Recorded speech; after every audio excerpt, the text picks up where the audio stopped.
You know what the quickest way to get nothing done? Assign 2 people to it, right? So yeah, absolutely. One person's responsible to do the task for sure.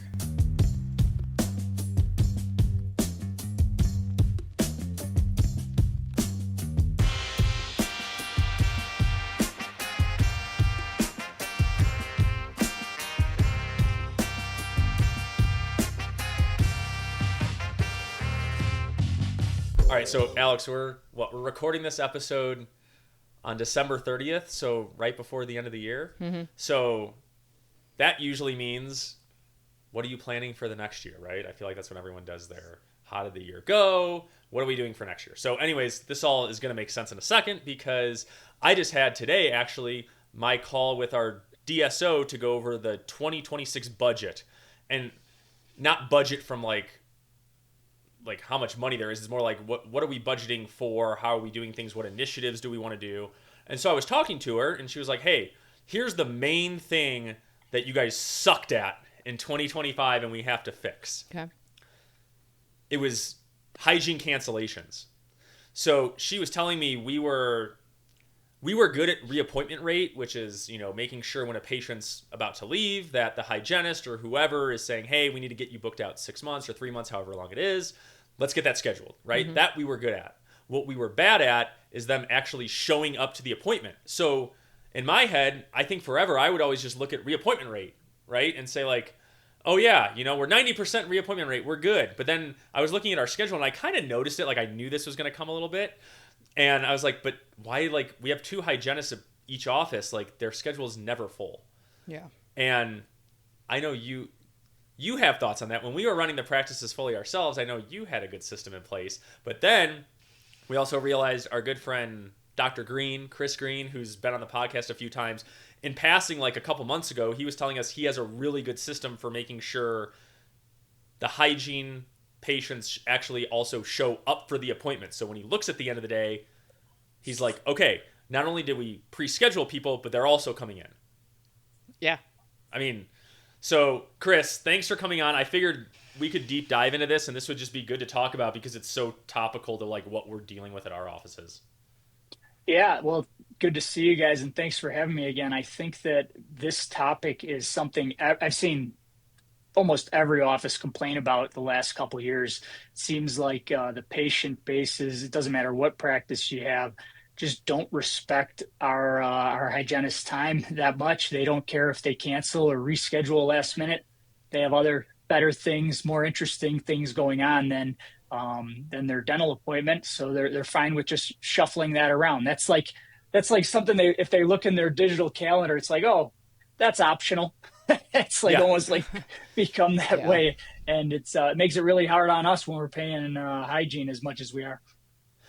Yeah, I mean, that's the problem we kind of had, and we could dive into it in a second here, was like I was saying, when Alex and I had the offices, like Alex had I feel like a pretty dialed in system for that. It seems like you still do because the numbers don't lie. But yeah, since selling, we've gone through a few office managers, right? And every time it's like some of those things are just kind of slipping. And one of those for sure is them making sure that patients are actually coming in for their hygiene appointment. So do you see that? Because, you're a coach at like DSI or Dental, Success Institute, right? Part of like DSN. And you do lots of coaching calls. Is this one of the biggest things that you see right now facing practices? Oh yeah, it's coming up quite a bit. Even with good systems, I mean, we can only control so much. We can't control what the patient's ultimately going to choose. So it comes back to that, quote, controlling the controllables. So what can we control is the inputs we're doing to increase the likelihood of the patient showing up for the appointment that they agreed to show up to when they scheduled it, So I don't care, there's a lot of people, I think, like talking about, oh, my hygiene's, there were also people like, my hygiene's too busy, I'm going to drop an insurance, or I'm going to go fee for service. Well, it's like, well, now you have maybe a smaller pool. Yeah, you're getting more dollars per visit, but you're still going to have people rescheduling and stuff like that without a firm policy. So you're still going to run into these issues, right? Yeah. So let's define kind of the terms on some of this, right? On solving this problem. So you've kind of got, it's kind of like twofold solution, right? The first part, if Alex, if you want to kind of you explain things better. Well, you than I kind do, of and I'll break, work on it. you have to break it down into, like you said, two parts. So you have the reappointment rate. Like you said, it's what happens chairside. And I would say that the hygienist is responsible for that, right? It's their responsibility to book that patient for their next appointment. And so we have metrics on that. 100% is ideal. Is that going to happen? Probably not. Some people, kind of some People patients, move, yeah, people- well, not yeah. even that. Some people just like really fight getting on the schedule, and we get that. So, there's some good scripts and stuff like that to get that patient booked for their 6-month recall. So it's on the books. So that's the first part. The second part, like you said, is them actually showing up. And a lot of people will say, well, that's out of my control. I can't do anything about it, so I'm not going to create a system about that, right? But it is so important to do everything that you can to get that patient to come in. And that piece, like we call it show rate, there's like percent of schedule fill rate, how you kind of describe it, Chris. It's the responsibility of the front. So they have to take ownership of that part. And I think, like in your case at your office, when you look at your reappointment rate is good, but your show rate is not. So we have to dive into, well, what does the front have to do to bump that up? Yeah. So, Chris, I'll have you start maybe going through how you've solved this and how it's consistently been working for you. But can you just tell everyone too, like, what has been your actual percentage of, fill rate, or however you're defining, like, hey, we had 10 slots available and 10 people showed up that day, right? Yeah. So I think, well, Alex nailed it. Like reappointment is a critical number, but at the same time, once 6 months roll around, that person can reschedule that appointment that they booked 6 months ago, and they might do it less than 48 hours, giving us very little time to fill that, right? And it's the less than 48-hour rescheduling that really puts us in a tight spot for filling, right? But to answer your question, Eric, I look at it as either, some people call it hygiene open rate, which would be if you had, let's say, 100 hours of hygiene. I count the numbers of hygiene that we had available for that month in the schedule with our block scheduling, and 10% of those had no patient. That would mean the open rate was 10%. You can invert that and call it hygiene fill rate, and you can say, well, 90% of it was filled. However you want to do it, it's the same thing, just inverted. But it's a lag measure for sure, but it's something that we should be tracking to then be more engaged with how we might combat that and get that either get that, let's just go with open rate for the purposes of this, get that open rate down lower. And what I heard, I heard like an industry kind of average is like a 20% open rate. So if you have a 10% open rate, so 9 out of every 10 patients show up, like that turns out to be pretty good for hygiene, is what I've been hearing. And is that where where have you been able to keep your offices? Yeah, I've been tracking it, and we're hovering around 90. So 90% full. So if you go upstream from that, what are the inputs that lead to that? So I think it starts with, one, training the patient base with a firm cancellation policy. So every patient knows if they're going to cancel or reschedule less than 48 hours, that's not enough notice. That's so you have to have a fee for that. So I like to have it a high fee. And it is I think it's $129 cancellation fee for less than 48 hours. Now, do I actually send them a bill for that?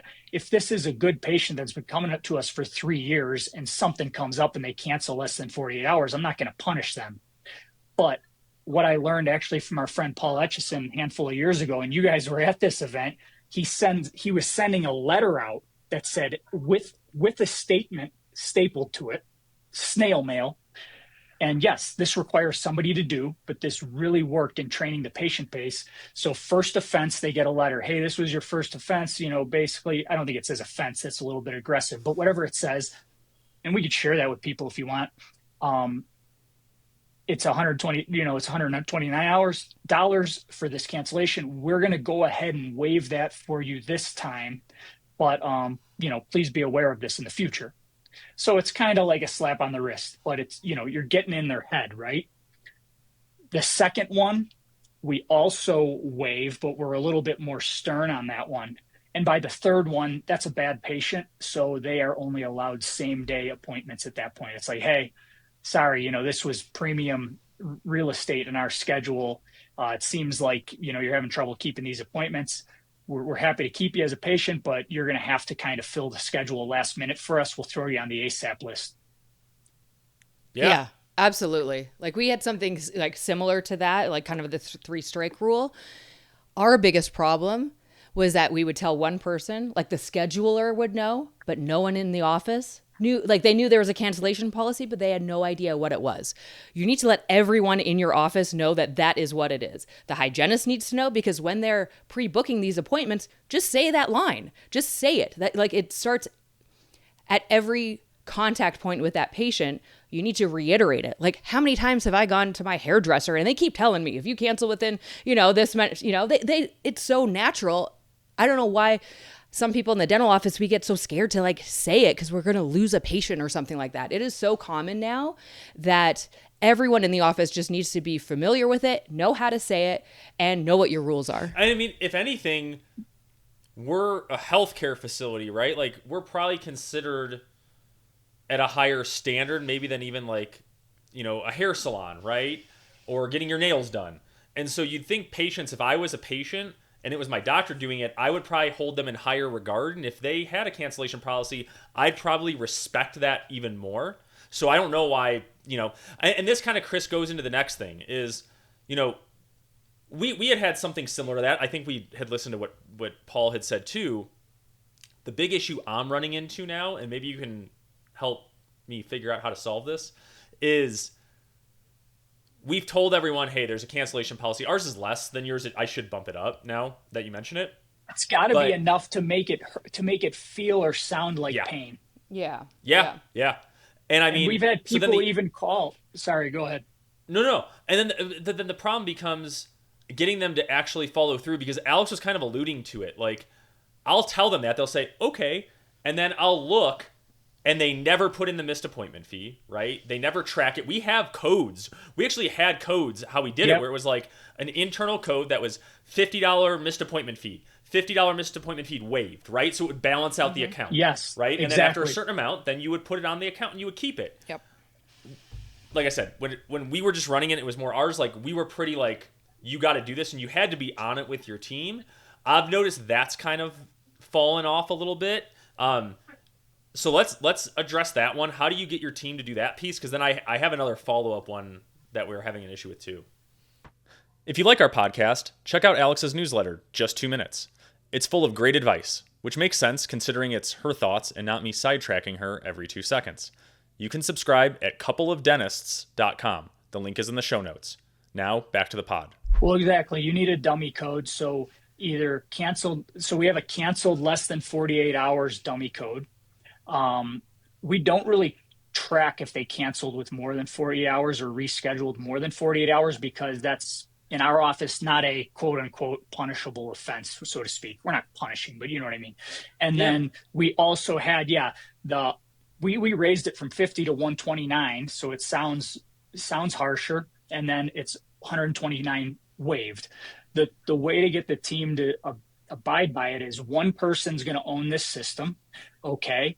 And I would just have to say, Monday mornings, go look at last week, print out, add the codes, remove the code, whatever, the adjustment, the waive, and then print out all the statements, get all the letters ready. It'll take you an hour or less, and mail those out. So it's done once a week. So just completely simplifying it. Another real simple way to be tactical to what Alex was saying is anytime you schedule an appointment for somebody, when you're clicking in the schedule and you say, okay, I have you confirmed for Monday, the 29th at 3 p.m. And just a reminder, if you need to make any appointment changes, we do have that 48-hour, 129 cancellation policy. So you're reiterating it That's just like imprint that in your head. When you click this, you do this. It's habit forming for Yeah. the team. Yeah. Now, holding them accountable to it is another story, but I think if you simplify it to that simple, they're more likely to follow through and be consistent. I mean, do both of you guys too? You guys are both better at this than I am. But with most of your systems, is it one person that's responsible for it, or do you like to try to do that wherever you can? We have it on, actually we do it daily, so it's on the daily front office checklist. And I think it turns out that one of the team members with that might be newer to the front office gets that task because it is kind of a less complicated task. But it's got to be checked off, and then the office manager might just check, hey, were the cancellation envelopes put together? Well, yeah. You know what the quickest way to get nothing done? Assign two people to it, right? So yeah, absolutely. One person's responsible to do the task for sure. Yeah, or what happens is, like with Alex and I, is we'll assign. No, I'll figure out a way to like assign both of us to something, and then she ends up just doing it. So if you want a life hack on that, Yeah. then if you want a pissed Really? off wife, right? Then go for that. Yeah, I feel like yeah, exactly. that is true. That does tend to Yeah. happen. Well- The task that's assigned to Alex and Eric is just Alex. Yeah. There's an. Well, asterisk let's look next at to the my name. inputs. Okay. So we said a strong cancellation policy. Okay. Reappointment rate, I would call that an input. I would say another input would be some sort of confirmation cadence, right? So if we want to stick with the 6-month recall patient, we would want to give them a text or email 1 month before that appointment, because they forget, 6 months out. It's like, oh yeah, I have that thing coming up. So then if they schedule and it doesn't work, hopefully they call us with like 3-4 weeks notice. That's a lot easier to fill. But then, so what's the cadence with your Flex or Modento or whatever software between a variety of emails, texts, and we actually still do a confirmation call 1 week before from a hygienist. That puts a little bit more of the personal, like if I break this appointment, I'm breaking this appointment on Susie, my hygienist. That's a little harder for me to do when there's a relationship there. Now, getting hygienists to do that this day and age is tough, but if you have the right culture, we have you'll get it done. And then the Well, funny maybe it's- one, the I was gonna last say, the last one yeah. is we have a 2 hours. You won't believe the people that forget they made, you confirmed them the day before and they forget Yeah. the day of. So we have a 2 hour before the appointment text. Hey, can't wait to see you in 2 hours. Yeah.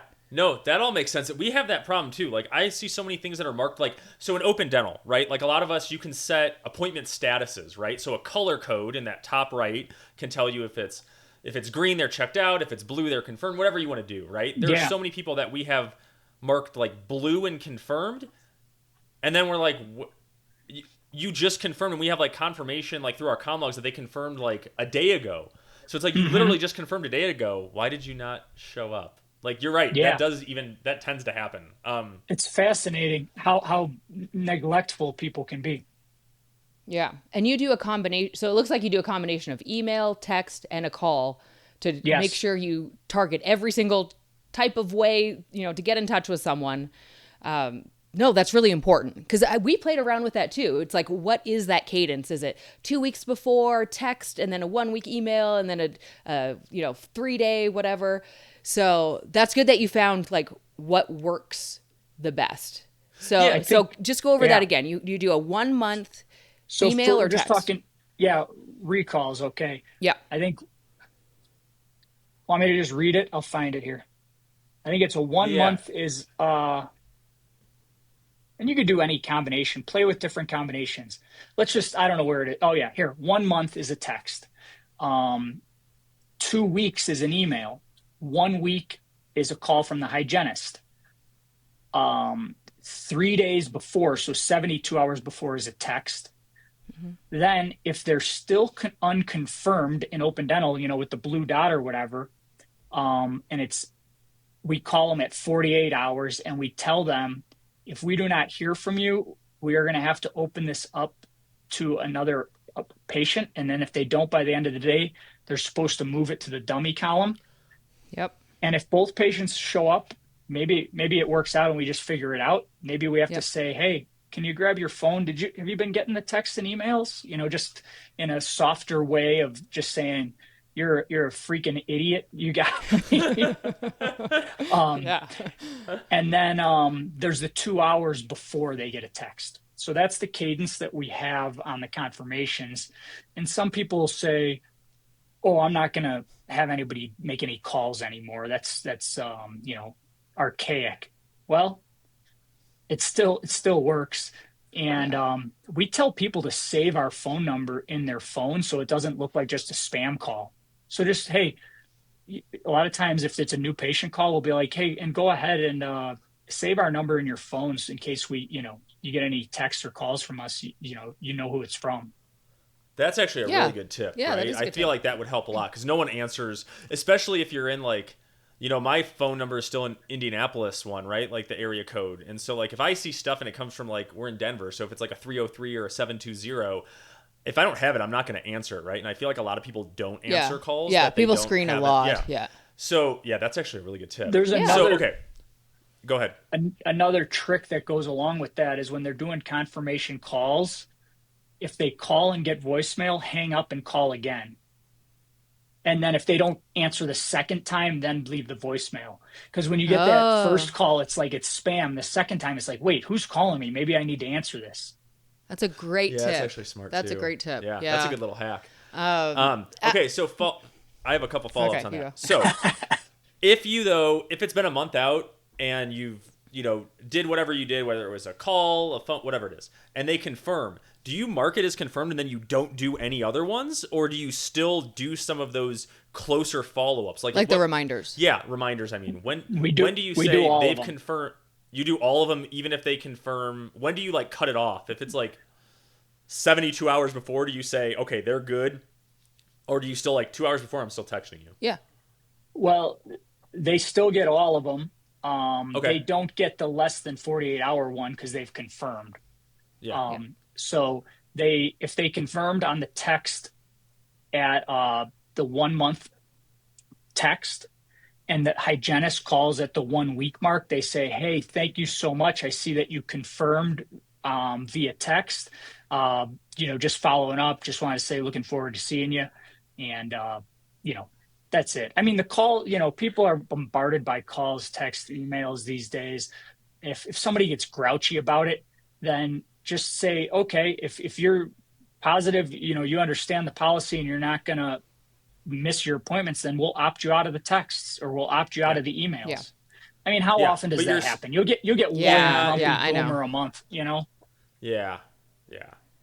Yeah. I don't think it's And a then big just opt issue. them out. And then if they miss the appointment, it's like, come on, man. You made the choice. Yeah. Yeah. Yeah. Yeah, for sure. Yeah. So okay. So we kind of went over a little bit, and this was my next question that I'm struggling with at the office, and maybe, like I said, maybe you can help out with this one too. Is it's the removing them from the schedule. So I've told my team this probably 3 or 4 times at Why is it monthly so meetings, difficult? Yeah. and I say if they are unconfirmed within X amount of time, right? We're open like Monday, Wednesdays, Fridays, so like on some days it's like 2 days before, right? And I would say like, hey, on Monday, if they haven't confirmed and you reach out to them and they didn't confirm, you need to move them off the schedule because then you get your either ASAP list or you get whatever list we have, put someone else in there.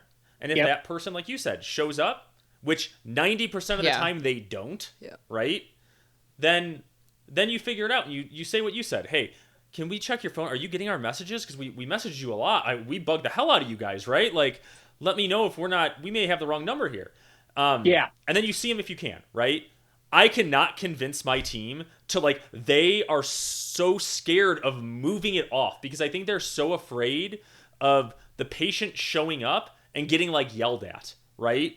And so, how have you been able to deal with that with your team on them being confident and saying, you are off. I said you would be off. You are now off because I cannot get them to do that right now. Complete honesty, the system, I can tell you this, that part of the system, my team also does not follow very well. And I just don't care as much anymore. Yeah, but But assuming when you did, when we right? did care, yeah. in reality, we've just like you, we've talked it over. I've given them the kind verbiage that can avoid a confrontation, and I've told them like a lot of times you're going to be able to get them in anyway. So so like, what's the fear here, right?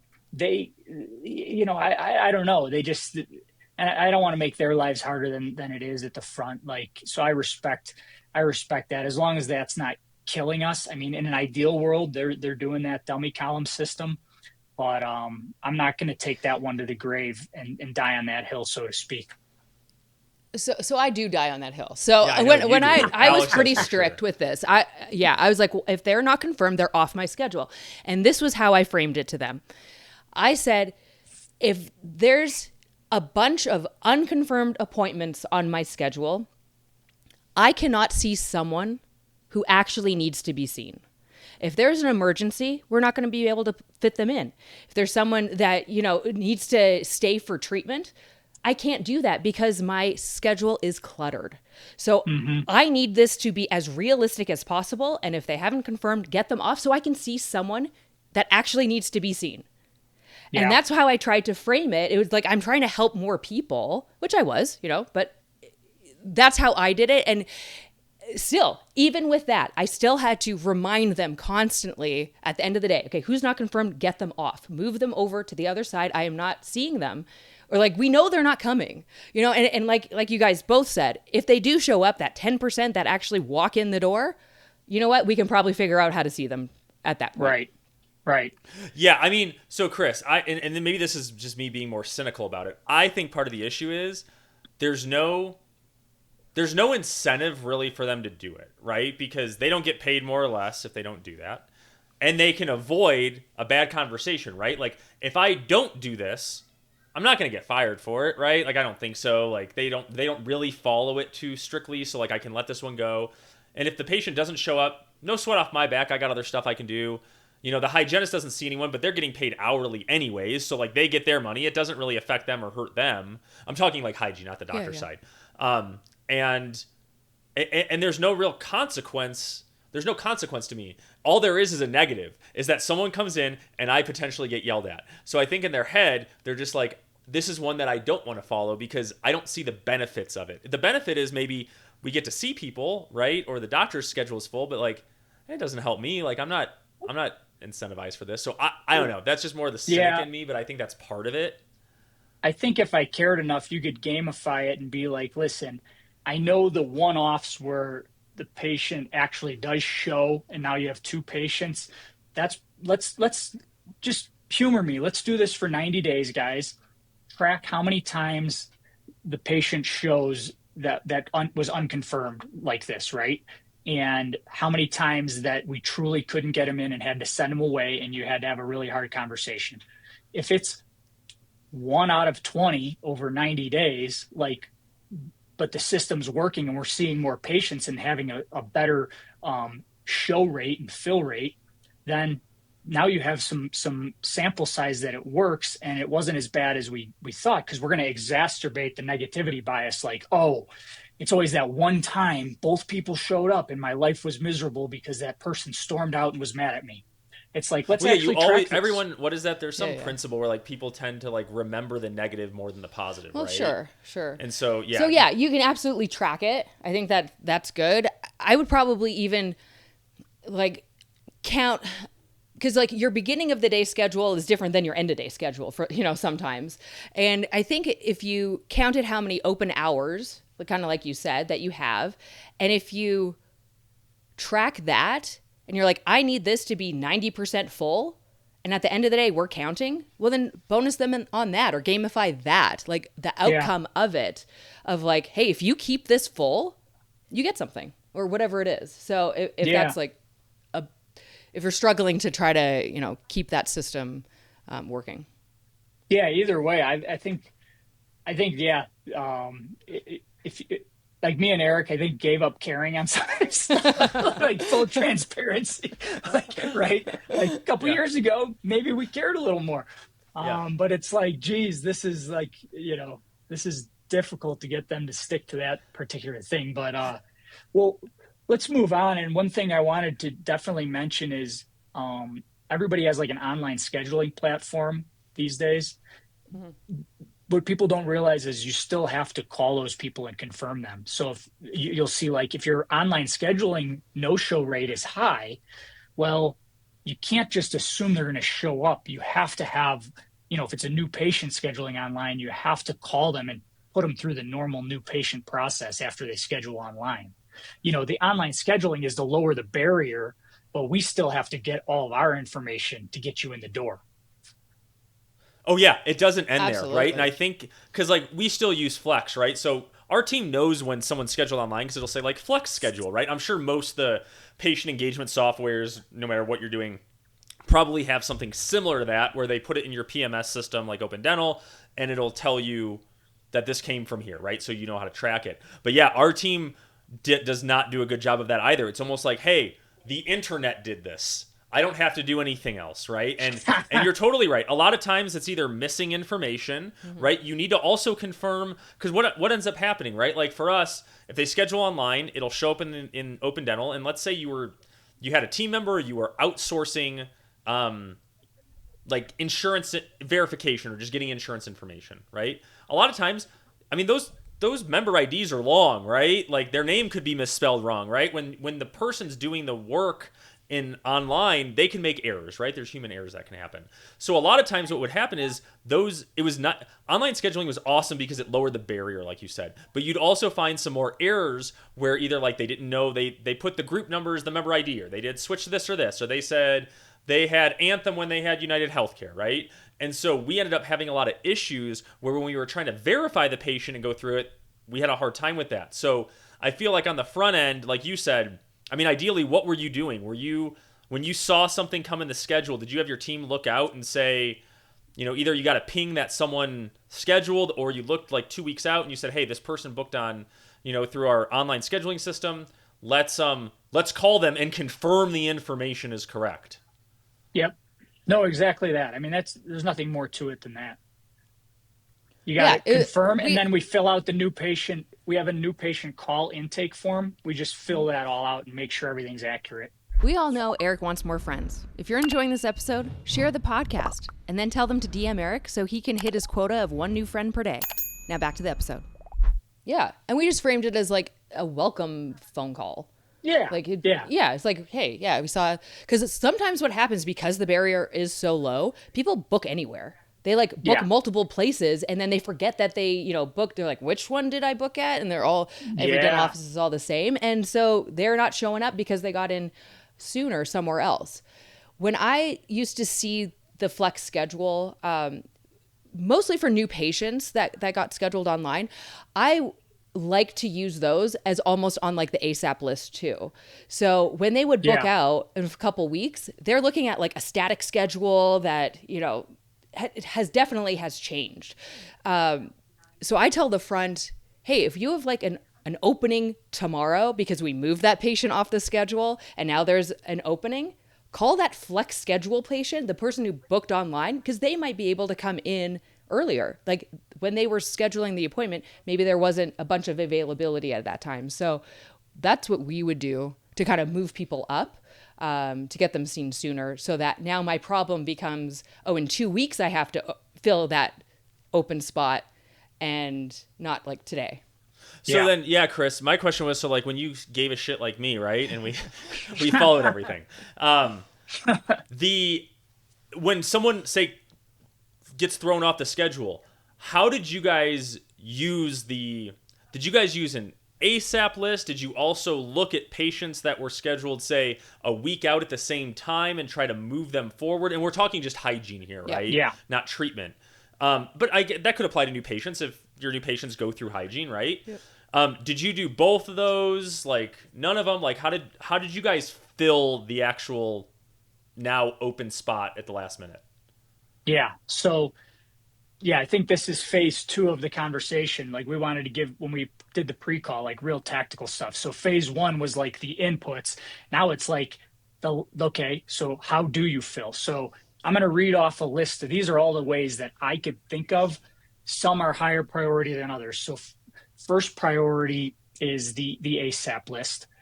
Another thing that we haven't totally adopted, and I think there's one company that does it, but I have no idea why Flex doesn't do this. This needs to be built, and I hope they're listening and we have some pull through this podcast.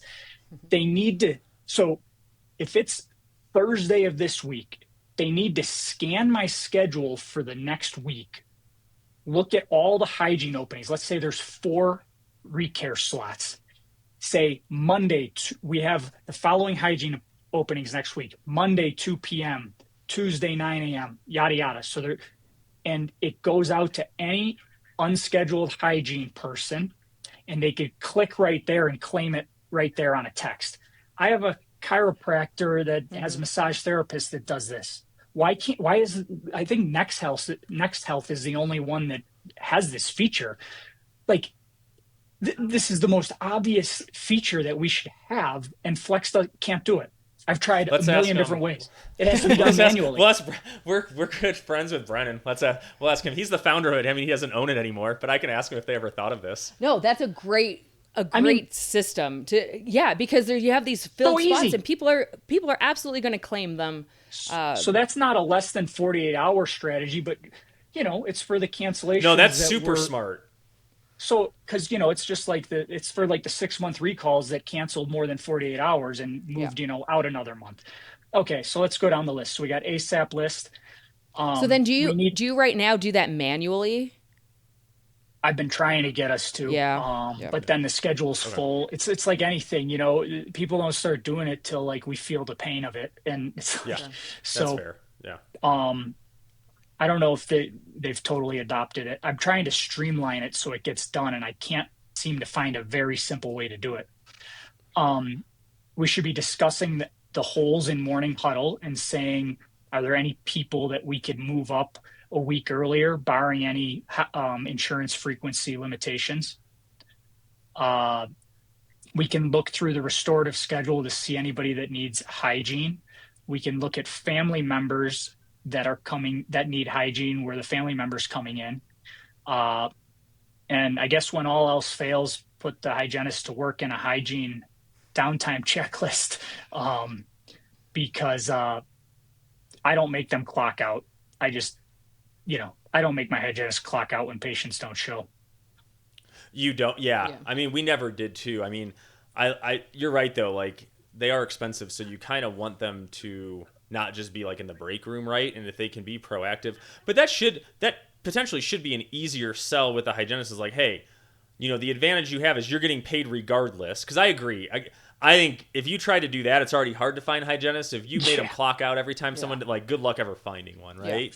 But then it's like, be doing something productive, right? Like, if instruments need sharpening, right? Do that. If you need to do, like, I think my hygienists are all pretty open and good about understanding that, is like, they understand they're not stupid. They know they're being paid, right? And mine aren't lazy like that. That's good. I don't know. That's a good list. I couldn't think of any others. The only, the last minute stuff is just tough.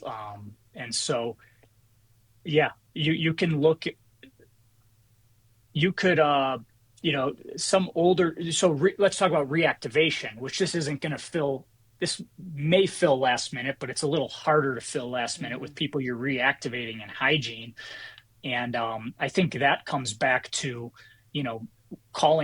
having one person assigned. You need to call 20 overdue recalls a week or whatever. Assign a number and have them highlight them off a list or cross them off a list. You might even, during downtime, we started sending postcards, having the hygienist fill out postcards, 10 postcards for an hour that you have canceled, to overdue patients, that just kind of says, we miss you, with like our dogs on the other side of the postcard being like, something cute, but it's snail mail, it's old school. But like, I thought of all sorts of ways that, just capitalize on people that have been through the office already. Yeah. And it probably works based on like different age groups too, right? Like, my parents or your parents, like, they might still appreciate more snail mail, right? And like that. If you've got someone who's like 25, like, they probably would love that like gamified version where it's like, hey, click on this to claim this spot, right? They'd be like, okay, sweet. So I think it depends too on your patient mix, right? And a lot of us have practices that are in areas where there's a mix of everything, right? So you kind of have to you kind of have to do a combination when you're kind of in the suburbs, right? Because you kind of have a little bit of everything there. Yeah. One thing that I think we kind of maybe missed was the cancellation call. Like, hey, I'm calling because I need to cancel my appointment. How does the team manage that call, right? So the verbiage, and my team has heard me say it only every other month of the year for like the last 5 years. The response is, "Oh, can I ask what's going on?" And then silence. They're going to feed you their BS excuse, and you're going to, depending what it is, it's I got a flat tire, my kid's sick, there's probably 5 or 6 excuses that are common, and have a response ready for the team. So they might have this, stock response. So if they say, "Oh, I got a flat tire," "Oh, I'm really sorry to hear that. Would it be okay if we sent an Uber for you so that we can help you avoid this, the cancellation fee?" And so, you're looking for solutions, or ask them, "Hey, is there any way you could come in later in the day if you had multiple cancellations that day?" All those things, and they have to know the goal is to keep them on the schedule that day, some way, somehow. Yeah. What did you do, Yeah. Alex? Yeah. It was try to save that appointment. And then, it's just reiterating the cancellation fee. Like, hey, I really don't want to have to charge you our last minute cancellation fee. Is there any way that you can try to make it today or whatever? And then, like, the next best thing is at least get them to reschedule. Like, if it's not for today, then at least Yeah. get them for another time to commit to that, versus like they're off the schedule and then they will never get back on it. Well, I think too, like on that, Alex, it's like controlling the conversation, right? I feel like we've learned that from like a lot of different consultants. And so in the example you gave where you're like, make sure they reschedule, there's a big difference between saying, "Oh, I'm so sorry, you're sick," right? And they're like, "Oh, I had COVID," right? If it's something that you're like, "Yeah, I don't really think I can like argue too much with that," right? Like it wouldn't be good. So to say, "Oh, okay, well, do you want to reschedule?"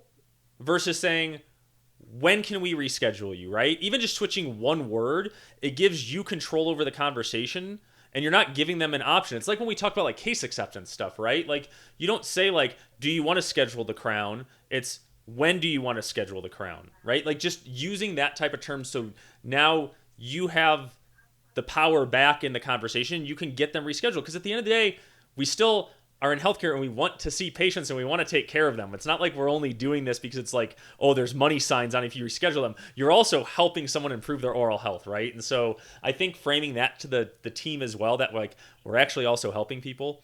But yeah, I think that little tweak of just changing the one word can make a big difference. Yeah, let's go ahead and get you rescheduled or whatever. Yeah, COVID's a tough one. If people are still using that, that's they're really digging deep for an excuse. Yeah. Yeah. Yeah, I know. I don't hear any more of the like, "I need a quarantine for 3 days." That kind of went away. Yeah, yeah. And I feel like this year everyone got the flu. I know we did, and I feel Yeah. like literally like half my patients were the last week were like, we were sick. But no one says any more COVID. They just say like, "I'm sick." I've noticed that that's changed a little bit. Right.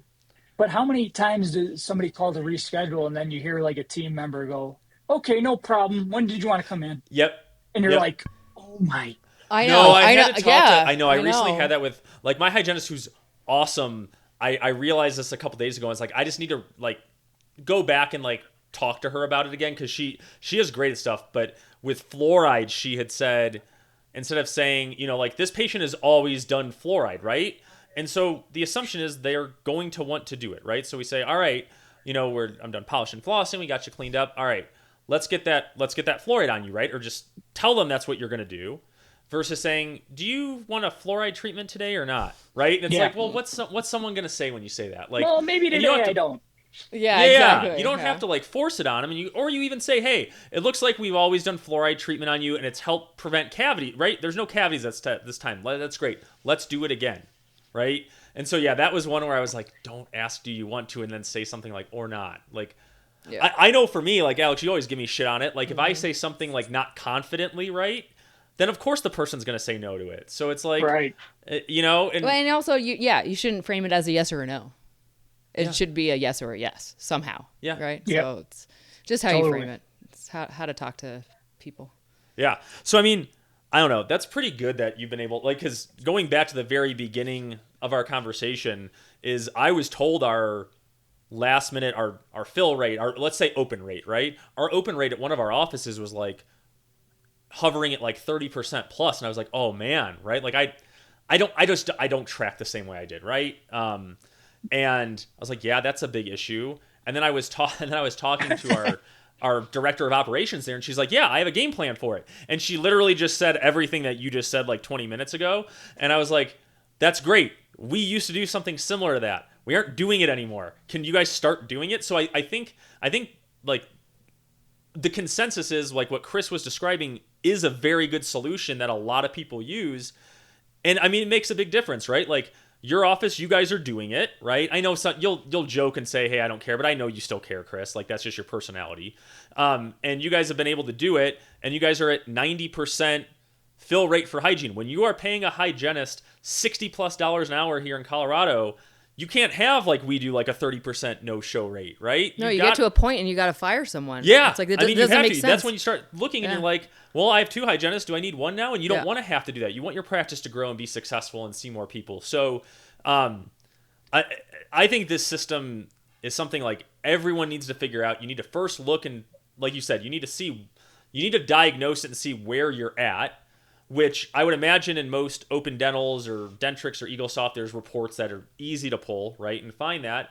And then if, like you said, if the average is around 20%, if you're anywhere near that or above it, then start doing this stuff, because we can see when you do it and you can get it to cut to even half. I'm sure your production per month goes up tens of thousands of dollars by just doing this one thing, or more, depending on how big it is. Yeah, and I think it's a little bit of set it and forget it, but it's also not, tweak it as needed. But if it's working, then it's a matter of actually doing the system and actually doing these things. And what we know is, yeah, the system's set and forget for something like this if we know it works. But then it's a matter of training the team multiple times a year. Hey, I've heard the verbiage is slipping when somebody calls to cancel. Let's review it again. It's so boring. It's so boring for us. We're sick of repeating ourselves, but this is the stuff done consistently that brings, it's compounding interest on your practice's success. And don't think that some guru is going to come up with some magic bullet that's going to change things. This stuff is this is the basic stuff you have to do, and you have to review with your team. Yeah. And I think we eventually should probably do, because the other thing you've done really well, Chris, is, and you were saying, like, you can set it, forget it, but you have to keep people accountable. I think you've always had, from what we've talked to you about, is like really strong office managers, right? And you're at the top, so you've trained a lot of them to be able to run your systems and run your practice. So that would be interesting at some point too, to discuss, like, how do you train and groom and grow, whatever it is, a really good office manager, so like you can really like step away from a lot of that stuff. Yeah, that'd be a good one. This was pretty. I mean, people are getting a lot of value out of this episode, I think, guys. I mean, we covered all angles. The only thing we didn't talk about was like the block scheduling piece and avoiding like those little 30-minute gaps when people are violating your block scheduling. But maybe that'll be a tidbit on another episode. Oh yeah, or even just going through another one, like how to schedule, right? Like there's people all over the place that have different systems. That would be cool to go through too. Well, yeah. Well, I mean, thanks for coming on. It's always your invite so back. Fun. Yeah. We'll have you back. Well, Happy New Year, guys. Always good to see you. Happy New Year. Awesome. We'll see you next time. Thank you.